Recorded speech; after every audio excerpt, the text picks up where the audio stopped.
Assalamualaikum, salam jumpa lagi buat sahabat semuanya. Salam kompak selalu dari Aryan Saputra Channel. Kali ini kita akan bahas sedikit tentang sejarah masa lalu ya. Tempo dulu yang udah hampir kita lupain. Tentang peristiwa dan nama sebuah tempat, Jembatan Merah. Peristiwa ini terjadi jauh sebelum peristiwa 10 November itu. Ya, peristiwa pertempuran sengit itu terjadi di Surabaya ya. Pada tanggal 10 November 1945.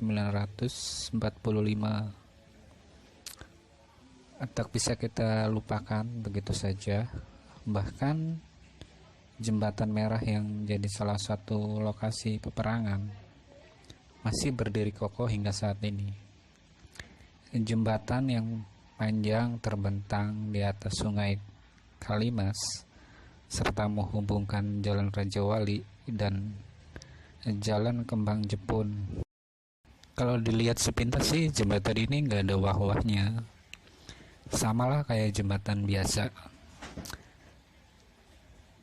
Cuman jembatan ini berwarna merah dan menyimpan kesan sejarah perjuangan bangsa rakyat Indonesia yang menumpahkan darah dan merubah warna air sungai menjadi merah. Jembatan Merah pun menjadi saksi dalam pertempuran 10 November 1945, yaitu pertempuran rakyat Surabaya, Indonesia dengan sekutu dan Belanda yang hampir menguasai lagi wilayah Indonesia, terutama Surabaya. Pertempuran yang terjadi pada tanggal 10 November 1945 yang mengakibatkan salah satu Brigadir Jenderal Malabi, salah satu petinggi tentara Inggris, itu tewas. Ketenaran Jembatan Merah pun juga terekam lewat lagu Perjuangan. Semboyan yang masih teringat, tepat di tempatku berdiri, 10 November 1945, berisik desing pelurulah yang membuat para pemuda berlindung di balik tumpukan karung berisi pasir. Peperangan hebat terjadi. Para pejuang arek-arek Surabaya itu dibombardir oleh tentara sekutu tepat di Jembatan Merah ini. Peristiwa perang meletusnya peristiwa 10 November 1945 itu awal mulanya dipicu oleh peristiwa perobekan bendera di Hotel Yamato. Saat itu yang mana para pemuda dan para pelajar sedang mengibarkan bendera merah putih di kawasan kantor gubernur, merasa tidak nyaman, tidak terima karena tentara Belanda pada waktu itu menaikkan bendera berwarna merah putih biru, bendera kenegaraan mereka, di Hotel Yamato yang sekarang menjadi Hotel Majapahit. Pasukan para pejuang yang pada waktu itu dinamakan BPRI atau Barisan Pemberontakan Rakyat Indonesia yang pada waktu itu dipimpin oleh Bung Tomo langsung bergerak dan terjadi pertempuran di sana. Rakyat dan pemuda yang hanya dipersenjatai kurang lengkap, itu pun hanya sisa-sisa senjata dari Jepang, alat yang seadanya, sederhana, seperti celurit, tombak, bambu runcing. Namun rasa semangat dan juang yang tinggi mereka tetap maju dan menurunkan bendera merah putih biru itu dan kemudian merobek warna birunya dan menaikkan kembali bendera merah putih tersebut. Ya tentunya meski harus ditebus dengan nyawa, tapi demi keharuman bangsa mereka rela berkorban jiwa dan raga. Tak sampai di situ saja, para pemuda dan para pejuang kita itu, mereka semua berhasil memukul mundur tentara barisan pasukan Belanda hingga ke utara, ke kawasan Jembatan Merah tersebut, sama ke Tanjung Perak sana, dan itu merupakan pusatnya tentara Belanda.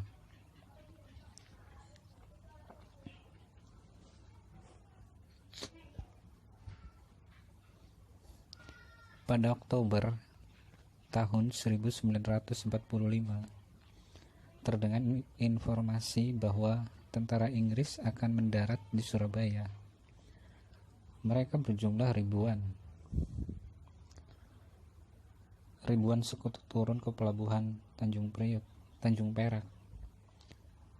Para arah-arah Surabaya pun mulai bergegas dan terjadi baku tembak di kala itu. Baku tembak pun terjadi. Dengan gigi para pejuang, mereka terus mendesak dan mendesak, mempertaruhkan nyawa demi kemerdekaan bangsa. Namun situasi waktu itu nggak memungkinkan. Mereka itu kalah banyak dan gak ada persiapan, kurang persiapan.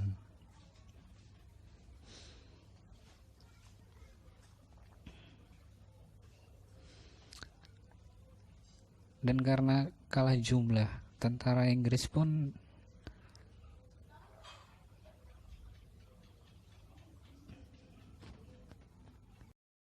berhasil memukul mundur para pejuang. Hingga pada akhirnya Bung Tomo menginstruksikan kepada semua pejuang kita untuk mundur dan berkumpul di lapangan Telaga Sari untuk membicarakan rencana selanjutnya. Ya, karena semua itu harus perlu rencana. Apalagi ini bukan masalah yang sepele menurutku. Jadi wajar ketika itu Bung Tomo menyuruh para pasukan buat mundur. Itu tindakan yang tepat. Namun disayangkan, sudah ada sebagian yang sudah berperang di sekitar Tanjung Perak, dan banyak dari pejuang kita itu yang gugur dalam mempertahankan bangsa ini. Alasannya sama, mereka kalah jumlah. Jadi dengan gampang tentara sekutu dapat memukul mundur para pejuang kita.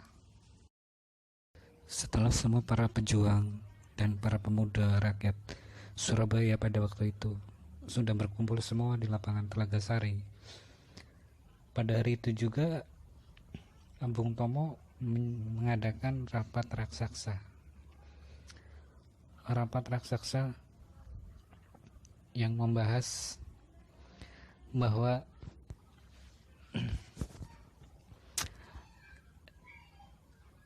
dia tidak terima kalau LP Kalisasak itu dikuasai Inggris, karena dengan dikuasainya LP itu mereka bisa berbuat seenaknya sendiri. Contohnya, semua tawanan perang, tahanan Inggris, Belanda itu dibebaskan dengan sesuka hati mereka. Iya, sekutu. Hasil keputusan rapat raksasa tersebut itu barisan Laskar Pejuang, para tentara, arek-arek Surabaya, dan para pemuda dan pejuang itu dibagi menjadi 4 pos, dengan 1 pos utama di Sidotopo, kemudian Surabaya Timur itu di Kaputi, dan bagian selatan itu di Gunung Sahari, dan bagian barat di Benowo. Kabar pertempuran di Surabaya pun terdengar sampai ke Jakarta. Mendengar kabar tersebut bahwa telah terjadi pertempuran hebat di Surabaya, segera Presiden kita, Presiden Republik Indonesia Insinyur Soekarno, datang ke Surabaya dan bermaksud menginstruksikan adanya gencatan senjata antara kedua belah pihak, dengan bermaksud untuk meredam semuanya. Namun setelah Bung Karno itu kembali ke Jakarta, perang pun meletus lagi. Terjadi lagi baku tembak dan perang pun pecah kembali. Pertempuran kian memanas. Tepat pada tanggal 30 Oktober tahun 1945, Jenderal Tentara Inggris Albertin Malaby itu tewas. Mobil box yang dinaikinya itu meledak setelah ada tembak-menembak, tembakan dan granat ke arah tangki bahan bakar mobil tersebut. Baku tembak itu pun berlanjut hingga malam hari karena para pejuang lebih mengetahui medan. Tentara Inggris pun akhirnya lari tunggang langgang. Pejuang menang di medan tertutup, medan terbuka, terputus, maupun berliku-liku. Satu peluru, satu jiwa. Itulah kurang lebih yang dikatakan pada waktu itu. Dan pejuang kita pun menang. Mendengar kabar sang jenderal telah tewas, dengan otomatis para tentara Inggris pun mereka marah besar. Marah terhadap para pejuang kita. Dan nggak perlu lama-lama, langsung saja posisi jabatan Jenderal Malaby itu langsung digantikan dan diisi oleh Mayor Jenderal Menset.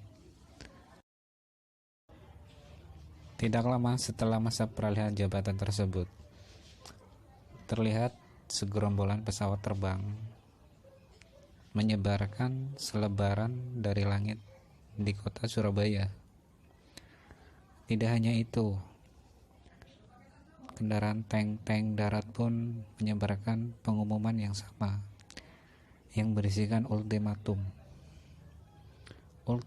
buat para pejuang dan para area tersebut. Isi ultimatum tersebut mengharuskan semua para pejuang, para tentara kita, pemuda kita, dan para arek Surabaya,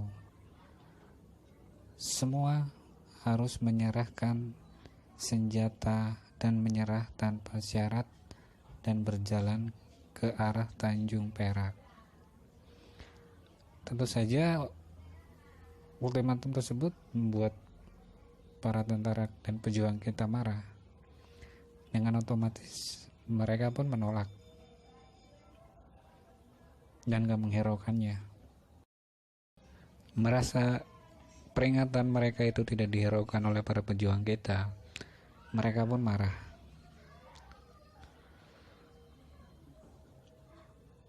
Mereka emosi. Tentara Inggris meluapkan amarah mereka, dan maka pecahlah yang namanya itu pertempuran 10 November 1945. Reaksi keras tentara Inggris dan Belanda bersatu. Mereka membombardir dengan babi buta para pejuang kita. Mungkin itu saja, karena kali ini kita itu bukan lagi ngebahas tentang 10 November itu. Bahasan topik kita kali ini itu sejarah yang tercatat di Jembatan Merah tersebut sebelum 10 November. Terima kasih.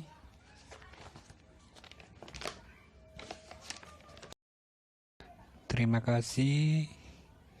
Mungkin itu saja tentang sekelumit sejarah bangsa Indonesia yang begitu banyaknya, yang mengingat kita kepada para pejuang yang begitu gagahnya mereka berjuang mempertahankan keutuhan negara kita. Mereka berkorban nyawa untuk kemerdekaan bangsa ini. Buat para sahabat,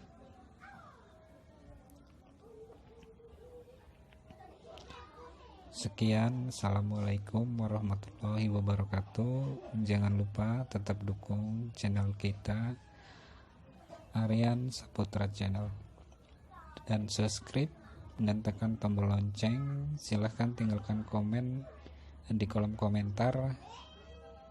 Tetap semangat dan positif dan selalu kreatif.